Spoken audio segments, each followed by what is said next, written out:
Hello বন্ধুরা, আজকের ভিডিওতে আমরা এক্সপ্লেইন করব 2025 সালের নতুন সিনেমা দ্য জর্জ নিয়ে।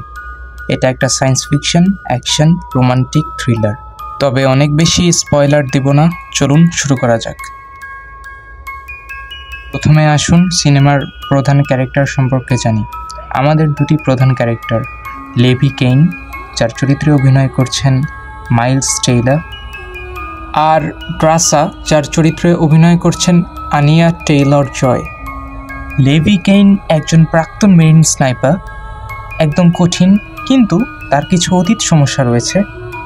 তাকে গর্জে একটি মিশনে পাঠানো হয়, যেখানে তাকে কিছু নিরাপদ রাখতে বলা হয়, কিন্তু এখানে সব কিছু তেমন সহজ নয়।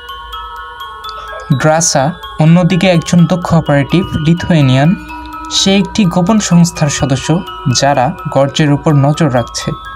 আর ঠিক যেমনটা আপনি ভাবতে পারেন, এই দুই চরিত্রের মধ্যে প্রথমে বিরোধ দেখা দেয়, কিন্তু সেখান থেকেই তারা একে অপরের সাথে গভীর সম্পর্ক গড়ে তোলে। তাহলে গর্জ কি? এটা একটা বিশাল রহস্যময় জায়গা, যা সাধারণ কোনো জায়গা নয়।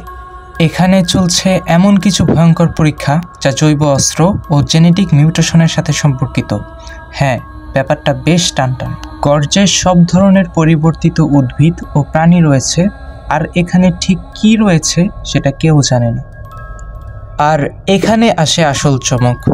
লেভি আর ড্রাসা যখন গর্তের ভিতরে প্রবেশ করে, তারা একটি বিশাল গোপন রহস্য উন্মোচন করে। পরীক্ষাগুলো শুধু মিউটেট প্রাণী তৈরি করছে না, এসব নিয়ে যা চলছে তা একটি জৈব বিপর্যয়ের দিকে এগিয়ে যাচ্ছে, যা পৃথিবীকে বিপদে ফেলতে পারে।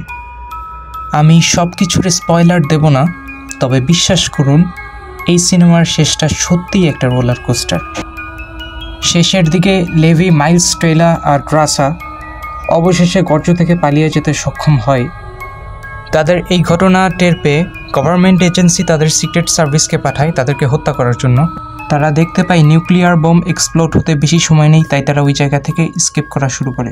তারা তাদের স্নাইপার দ্বারা যতগুলো ভেইল প্রোটোকল ছিল, যার জন্য এই জায়গাটা ম্যাপ থেকে হাইড ছিল, সেগুলোকে ধ্বংস করে দেয়। আর ফলাফল হিসেবে নিউক্লিয়ার বোমটি অ্যাক্টিভ হয়ে যায়। নিউক্লিয়ার এক্সপ্লোশনের ফলে এখানে থাকা ইলেকট্রোম্যাগনেটিক পালস ইএমপি সৃষ্টি হয়, এবং মুহূর্তের মাঝেই এটি পুরো এরিয়াকে ধ্বংস করে ফেলে। চপারে থাকা সিক্রেট সার্ভিসের এজেন্টরা চপার ক্র্যাশে সেখানেই মারা যায়। এখন অনেক সময় পেরিয়ে গেছে এবং ড্রাসা একটি রেস্টুরেন্টে কাজ শুরু করেছে। হঠাৎ সে দেখে লেভি, তার পুরনো সহযোদ্ধা এবং তার প্রেমিক তার পাশেই বসে আছে। এবং এই সুন্দর মুহূর্ত দিয়ে এখানেই সিনেমাটি শেষ হয়।